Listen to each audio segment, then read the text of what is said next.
Di balik rutinitas yang padat, ada tubuh yang butuh dijaga.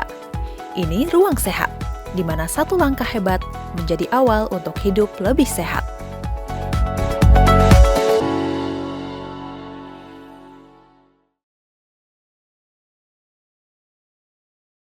Halo Tribuners, jumpa kembali bersama saya Geok Mengwan di Ruang Sehat. Tribuners, kalau kita mendengar kata mood swing, itu kayaknya lekat banget sama perempuan.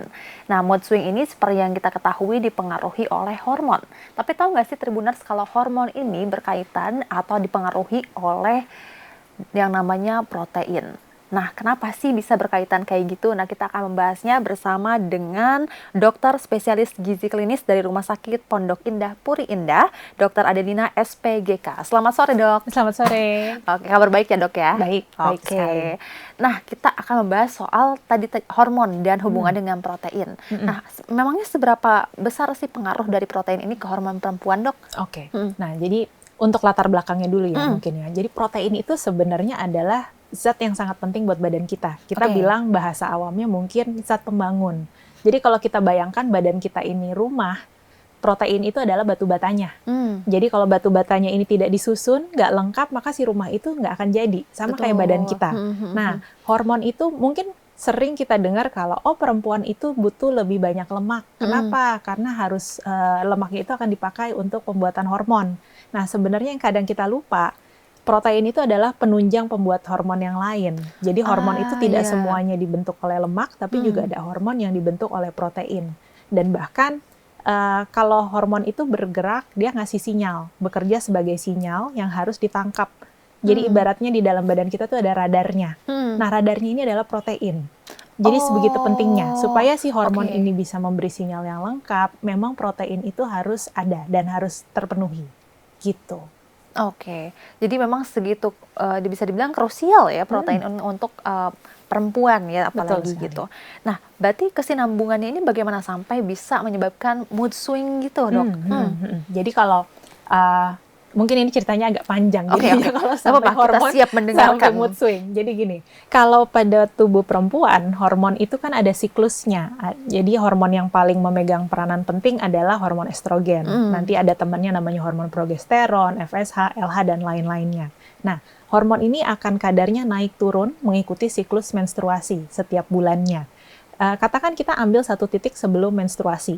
Di saat biasanya perempuan paling mood swing tuh, sebelum mens, betul ya? Atau kita kenal dengan istilah PMS. Nah, di saat itu hormon estrogen lagi rendah-rendahnya.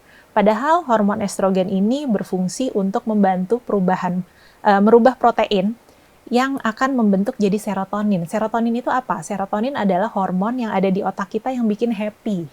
Gitu. Jadi karena kadarnya rendah, serotoninnya juga lebih rendah, pada akhirnya jadi lebih moodnya apa ya, kayak mudah bete, mudah marah. Itu yang menjelaskan kenapa waktu PMS rasanya lebih uring-uringan. Juga lebih susah fokus bahkan, dan kalau kita ngomongin memori, lebih susah nih.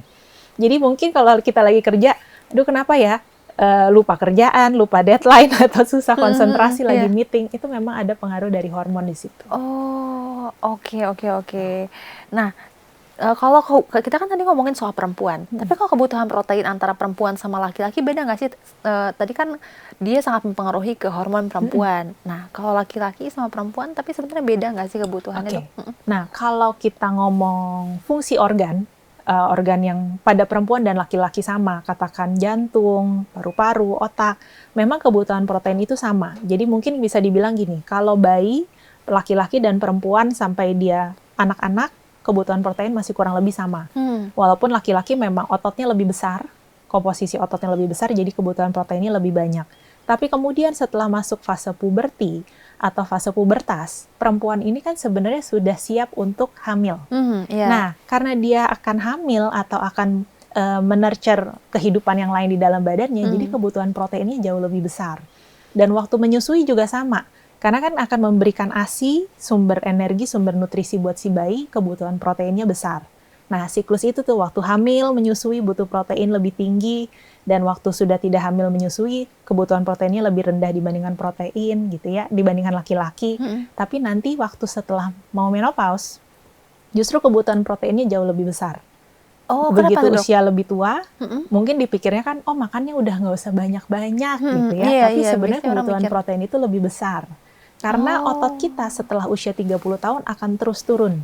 Setiap tahunnya Mmm. turun, turun, turun, turun, turun. Dan untuk menjaga supaya penurunan ototnya ini tidak terlalu besar, kita harus makan protein yang cukup. Jadi kebutuhan proteinnya lebih besar lagi. Oh. Gitu. Oke, berarti ada fase-fasenya untuk perempuan nih, Mm-mm. kebutuhan proteinnya. Tapi kalau Betul. laki-laki tuh bisa terbilang stagnan ya, Dok, ya? Betul. Lebih Oke. cenderung stagnan. Mungkin tinggi saat masa pertumbuhan, Mhm. tapi setelah lewat masa pertumbuhan cukup relatif stabil sampai usia tua. Oke. Tapi ini sebuah insight baru sih, Dok, baru tahu sih dikirain kalau udah mau menopause ya udah karena udah nggak Mm-mm. mens lagi gitu, Mm-mm. nggak ada kemungkinan untuk hamil lagi. Ternyata justru malah dibutuhkan Tribuners. Betul. Oke. Nah, tapi Dok, apa sih dampaknya kalau perempuan ini kekurangan protein dalam jangka panjang, Dok? Kalau jangka panjang sebenarnya yang paling jelas akan berkurang adalah massa otot. Jadi massa otot akan berkurang, tapi jangan lupa di dalam badan kita itu otot selalu menjadi pagar atau penyangga tulang. Jadi kalau ototnya habis, tulangnya juga jadi lebih gampang keropos. Jadi selain penurunan massa tulang, penurunan massa Massa otot otot, akan menyebabkan penurunan massa tulang juga. Kemudian yang kita kadang lupa juga adalah tadi yang saya sebut di awal, protein adalah batu bata untuk semua sel yang ada di dalam tubuh, termasuk sel sistem imun. Jadi kalau misalnya kita kurang protein, bisa jadi kita lebih mudah sakit. Daya tahan tubuhnya kurang oke, gitu ya. Dan ada beberapa sel-sel, mungkin nanti kita bisa bahas lebih lanjut, yang dipecah atau turnover-nya itu cepat. Contohnya siapa? Rambut, kulit, kuku, gitu ya. Jadi kalau kurang protein, rambut bisa kusam, kulit bisa kusam, rambut rontok atau kuku gampang patah. Itu salah satunya. Gitu. Aduh, banyak banget pengaruhnya ke perempuan juga gitu kan. Perempuan yang paling menjaga rambut tetap berkilau. Biasanya kan cowok kan cuek aja lah gitu. Tapi ternyata yang kita tahu kan biasanya harus vitamin gitu kan. Kayak biar rambutnya berkilau, kukunya berkilau. Tapi ternyata protein ya, Dok. Betul. Ya. Nah, vitamin juga sebenarnya penting. Jadi mungkin kalau kita ambil analogi si rumah tadi, vitamin-vitamin ini ibarat kata semennya. Nah, jadi si batu batanya tetap harus ada, proteinnya tetap harus ada, dan kita nempelin si batu batanya ini pakai semen. Gitu ya, dengan semennya, airnya. Nah, itu adalah fungsinya si vitamin dan mineral. Gitu. Jadi semuanya tetap harus ada dan harus cukup. Oke, baik-baik. Jadi memang semuanya tuh emang harus saling melengkapi gitu ya, Dok ya. Ibaratnya kalau vitamin doang nih, proteinnya rendah, kayak ini vitamin nih mau nyemenin apa kalau batanya nggak ada gitu ya. Oke. Nah, Dok, berarti tadi tuh naik turunnya mood itu dipengaruhi oleh protein ya. Berarti selain itu ada nggak sih, Dok, misalkan dari asupan-asupan lain yang mempengaruhi mood gitu, Dok? Ada nggak sih, Dok, yang mungkin perlu perempuan-perempuan ketahui? Oke, ini cukup menarik sebenarnya. Mungkin saya mau tanya dulu nih ke Mbak Gigi. Kalau misalkan rata-rata nih perempuan mau ngurusin badan, insting pertama apa yang dikurangi? Lemak. Maksudnya dari makanannya. Betul. Oh iya, dari makanannya. Iya, dari makanan yang biasanya dikurangi adalah nasi. Bener ya? Bener. Sering banget aku punya pasien kurangin karbo, nggak makan nasi, nggak makan roti. Tepung-tepungan. Betul, tepung-tepungan. Nah, ada betulnya, tapi sebenarnya kita tetap butuh karbo. Kenapa? Karbo ini akan membantu si protein untuk meregulasi si mood. Gitu. Jadi, hormon estrogen tadi yang sangat berhubungan dengan mood itu akan merubah si protein yang menjadi bahan baku serotonin, gitu ya. Tapi proses ini akan terganggu kalau tidak ada karbohidrat. Nah, jadi karbohidrat ini tetap dibutuhkan buat temennya supaya proses ini berjalan dengan baik. Gitu. Jadi mungkin itu sebabnya kenapa mungkin pernah nggak ada temen yang lagi diet. Nggak makan nasi, uring-uringan dia. Iya lagi. Jadi gampang kesel gitu ya. Lagi. Jadi diet tinggi protein tetap perlu dibarengi, dikombinasi dengan diet yang cukup karbohidrat. Memang bukan berlebih, tapi tetap harus ada. Oke, jadi tetap ada, tapi yang dibanyakin tuh kayak proteinnya, cuma karbohidratnya dikurangi, tapi nggak yang sampai sama sekali nggak ada. Betul. Begitu. Sekali. Oke. Nah, Dok, tadi kan sempat disinggung soal menopause. Nah, tapi sekarang mau ngomongin soal pengaruh protein ke siklus menstruasi, Dok. Karena kan suka ada tuh yang tiba-tiba jadi sebulan bahkan 2 kali, ada yang malah jadi beberapa bulan kok belum datang-datang gitu. Ada nggak sih, Dok, hubungannya sama protein? Ada. Oke. Jadi ternyata ada. Jadi gitu ya. Jadi salah satu hormon untuk yang mempengaruhi siklus menstruasi itu memang bukan cuma hormon estrogen. Jadi kalau kita bedah lagi secara kimia, memang hormon estrogen itu dibentuknya dari lemak. Tapi untuk menyebabkan si hormon estrogen ini bisa keluar di waktunya, sesuai jadwalnya, butuh hormon lain. Nah, hormon lain ini bahan bakunya adalah protein. Gitu. Dan kemudian tadi si hormon estrogen ini bekerja di radar, harus ditangkap sama radar supaya bisa ngasih sinyal lanjutan. Radarnya ini adalah protein. Jadi dalam kondisi kekurangan protein, semuanya ini komponen-komponen ini nggak lengkap. Akhirnya sinyalingnya nggak jalan. Akhirnya apa? Menstruasinya. Kalau pada usia remaja bisa jadi menstruasi pertamanya terhambat. Jadi harusnya 13-15 tahun udah menstruasi, nyatanya lebih panjang lagi, mungkin umur 16, umur 17 baru ternyata mens, atau menstruasinya nggak lancar, atau bisa sampai tidak subur. Jadi buat pasangan-pasangan yang mau punya anak lebih susah, karena kekurangan protein itu bisa. Jadi penting sekali supaya kita memenuhi kebutuhan energi yang cukup, kalorinya cukup, lemak baiknya cukup, terus protein juga cukup untuk mempunyai siklus menstruasi yang lancar. Jadi biasanya kan kalau orang-orang mau punya anak kan disuruhnya makan kecambah gitu kan. Kayak toge, tapi ternyata protein juga berperan penting ya, Dok ya. Kalau misalnya orang zaman dulu dibilang kecambah, toge, karena tinggi vitamin E sebenarnya, vitamin yang dihubungkan dengan kesuburan. Tapi memang tidak bisa berdiri sendiri si vitamin E ini. Dibutuhkan komponen-komponen lainnya, salah satunya protein. Tadi kan ada pembahasan soal rambut, terus juga kuku dipengaruhi oleh protein. Nah, kalau diet ekstrim nih, kan juga bisa bikin rambut rontok. Nah, itu kenapa sih, Dok? Nah, jadi di dalam badan kita ini, sel kita itu selalu dibongkar pasang. Jadi misalkan kita lahir dengan sel kulit yang A, si sel kulit A ini tidak akan bertahan berpuluh-puluh tahun. Tapi setelah 3 minggu dia akan dibongkar pasang, gitu ya. Jadi semua sel di badan kita akan mengalami bongkar pasang, yang rusak akan dibongkar, dibuat yang baru. Nah, ada sel-sel yang bongkar pasangnya itu lebih cepat. Salah satunya rambut, gitu ya. Nah, saat kita diet terlalu ekstrim, yang terjadi adalah kita makan energi yang sangat kurang, protein juga biasanya sangat kurang. Jadi badan kita akan memilih nih, kita harus menjalankan fungsi yang mana. Jadi biasanya fungsi yang tambahan itu akan di-stop, nggak dikasih energi. Energinya itu akan dialihkan semuanya buat ngejagain organ dalam supaya tetap berfungsi. Misalnya organ jantung, paru-paru, otak, jadi yang vital. Jadi akhirnya yang pertumbuhan rambut dikorbankan. Akhirnya rambut kita rontok, kuku kita gampang rapuh, gitu ya. Kulit juga kelihatannya jadi kusam. Jadi yang dalam tanda kutip fungsi tambahan itu tidak mendapat energi yang cukup. Jadi fungsinya agak keterbelakang gitu. Yang penting organ vitalnya yang dijagain dulu. Nah, Dok, ini ada beberapa pertanyaan nih yang kayaknya common gitu, yang banyak ditanyain oleh beberapa orang di luar sana. Nah, apa kesalahan paling umum perempuan dalam memilih sumber protein sehari-hari? Kalau perempuan ini memang, kalau yang saya perhatikan ada masalah sosial, ada 2. Ya, yang pertama, ini berhubungan dengan masalah sosial. Karena gini, biasanya kalau udah menjadi seorang ibu, dia mempunyai sifat naluri keibuan ya. Jadi makanannya itu anaknya dulu yang makan. Bapaknya dulu, suaminya dulu yang makan. Jadi pernah nggak sih ngerasa, ini pernah ada cerita gini. Gimana tuh? Seorang ibu itu kalau disuruh milih bagian ayam mana yang mau dimakan, pasti milihnya kepala atau sayap. Tapi yang dadanya, bagian pahanya dikasih dulu ke anak-anaknya supaya anaknya dapat nutrisinya dulu. Jadi secara sosial nih, kita terpola seperti itu. Padahal bagian kepala, bagian sayap itu adalah bagian yang proteinnya lebih sedikit.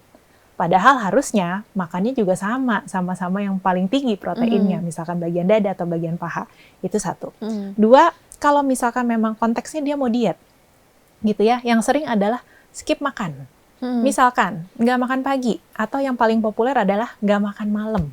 Tapi pada akhirnya proteinnya nggak masuk karena dia skip makan. Jadi kebutuhan protein hariannya tidak terpenuhi. Itu yang salah. Kemudian yang ketiga adalah lebih memilih cemilan dibandingkan makan besar. Iya, biasanya. Biasanya gitu ya. Padahal cemilannya itu adalah makanan-makanan yang rendah protein. Atau misalkan ada protein kualitasnya rendah. Contohnya apa? Sosis, bakso gitu ya. Memang ada proteinnya, tapi lebih sedikit dibandingkan fillernya, tepung-tepungnya. Jadi akhirnya protein yang masuk kurang. Ataupun kualitasnya kurang baik. Gitu. Oke, jadi tapi sebenarnya yang paling makanan yang banyak dimakan sama kita yang bagus gitu proteinnya untuk apalagi buat perempuan gitu. Ada nggak sih dok yang bisa direkomendasikan? Memang kalau yang secara umum ya kita bilang yang proteinnya kualitasnya baik dalam arti penyerapannya paling maksimal adalah protein yang dari hewani. Bisa ayam, ikan, daging sapi, telur, semua yang dari hewani. Nah, kemudian tapi bukannya yang nabati tidak ada manfaatnya juga. Jadi walaupun proteinnya lebih sedikit, tapi ada seratnya, ada antioksidannya, ada vitamin mineralnya yang tadi untuk semennya itu tuh. Jadi misalnya dari tahu tempe, kacang merah, kacang polong, kacang-kacangan gitu ya. Jadi pada prinsipnya setiap kali makan sebaiknya ada tuh sumber-sumber protein itu tadi. Dan kalau bisa juga diselang-seling gitu ya dok ya. Oke. Nah dok, pertanyaan selanjutnya nih, bagaimana ketakutan akan berat badan naik sering mengorbankan kesehatan perempuan? Itu dia. Jadi seringkali karena takut naik berat badannya, jadi mengorbankan makanan yang bernutrisi karena takut makan, gitu ya. Tapi itu tadi, misalkan jadinya ya udah deh mendingan nggak makan besar, nggak makan pagi, nggak makan malam, nanti nyemil aja. Nah, jadinya proteinnya nggak tercukupi. Tapi sebenarnya saat kita tidak makan, bukan cuma protein yang tidak tercukupi, tapi serat, vitamin, mineral juga tidak tercukupi. Walaupun kalau diet orang Indonesia sih biasanya pasti cukup lah, karbohidrat nggak usah terlalu pusing. Pasti biasanya sudah tercukupi sampai berlebihan. Sampai berlebihan, oke. Betul. Gitu. Jadi kalau kita mau nurunin berat badan, yang penting jangan pilih cara yang ekstrim. Jadi kita tetap harus makan dengan komposisi nutrisi yang lengkap, tapi jangan berlebihan. Oke, biar tetap terpenuhi kebutuhannya ya dok. Betul. Ya. Oke, nah selanjutnya, jika protein dianggap sebagai investasi kesehatan dok, apa dampaknya dalam 10-20 tahun ke depan bagi perempuan? Nah, kita pasti pengen menghabiskan masa tua kita sambil jalan-jalan, gitu ya, keliling dunia, masih bisa sesederhana, masih bisa bangun dari kursi sendiri, bisa jalan sendiri, yang sholat masih mau sholat sujud dengan nyaman, gitu ya. Nah, otot adalah investasi kita buat bisa melakukan fungsi-fungsi kita itu semuanya di hari tua. Nah, jadi yang perlu kita ingat tadi bahwa setelah usia 30 tahun, otot kita akan semakin habis. Kalau kita nggak jagain sekarang dengan asupan protein yang cukup dan aktivitas fisik sebenarnya. Aktivitas fisik, olahraga yang memberikan beban ke si otot, supaya si ototnya ini tetap besar, tetap fungsinya baik. Nah, kalau kita tidak menjaga itu, 10 tahun, 20 tahun lagi otot kita habis. Akhirnya tidak bisa berfungsi sebagaimana mestinya. Dan yang jangan lupa, kalau di usia tua, otot kita lemah, berarti otot tulang kita ini, terutama perempuan yang lebih gampang osteoporosis atau pengeroposan tulang, nggak ada yang ngejagain. Itulah yang bikin kenapa banyak sering kita dengar ada oma-oma atau opa-opa jatuh, kemudian setelahnya nggak bisa bangun lagi karena tulangnya patah. Nah, itu sebagian kecilnya adalah karena si ototnya udah nggak kuat. Gitu. Nggak melindungi si tulang. Betul. Tapi kalau kita mulainya nanti waktu kita udah usia tua, sinyalnya itu lebih kurang kencang buat bikin si otot. Jadi harus dimulai dari sekarang. Oke, jadi emang nabung dulu guys. Betul. Gitu. Terakhir dok, bagaimana cukup protein hari ini bisa membantu perempuan menua dengan lebih kuat dan mandiri? Nah, mungkin yang kadang kita jarang membahas adalah perempuan itu lebih besar resiko pengeroposan tulangnya dibandingkan laki-laki. Kenapa? Karena otot tulang kita sangat dipengaruhi oleh hormon estrogen yang akan habis atau sangat kecil kadarnya setelah kita menopause. Nah, itu tadi, kalau si tulang nggak ada pagernya yang kuat, nggak ada otot yang kuat, jadi dia akan lebih gampang keropos. Gitu. Jadi menabung makan protein dari sekarang bukan cuma soal badan lebih singset buat mengontrol selera makan, enggak. Tapi kita mau menjaga si otot dan si tulang yang lebih baik untuk di hari tua Dari tua nanti. nanti. Oke, banyak banget insight-nya nih buat perempuan-perempuan di luar sana. Kalau pengen menua dengan tetap cantik, tetap sehat gitu ya dok ya. Ini perlu dicatat banget. Makasih banyak dok atas Sama-sama. pencerahannya, atas pemaparannya. Dan Tribuners itu dia Ruang Sehat episode kali ini. Saksikan terus Ruang Sehat episode lainnya di kanal YouTube Tribun News. Saya Giok Mengwan pamit undur diri. Sampai jumpa. Di balik rutinitas yang padat, ada tubuh yang butuh dijaga. Ini Ruang Sehat, di mana satu langkah hebat menjadi awal untuk hidup lebih sehat.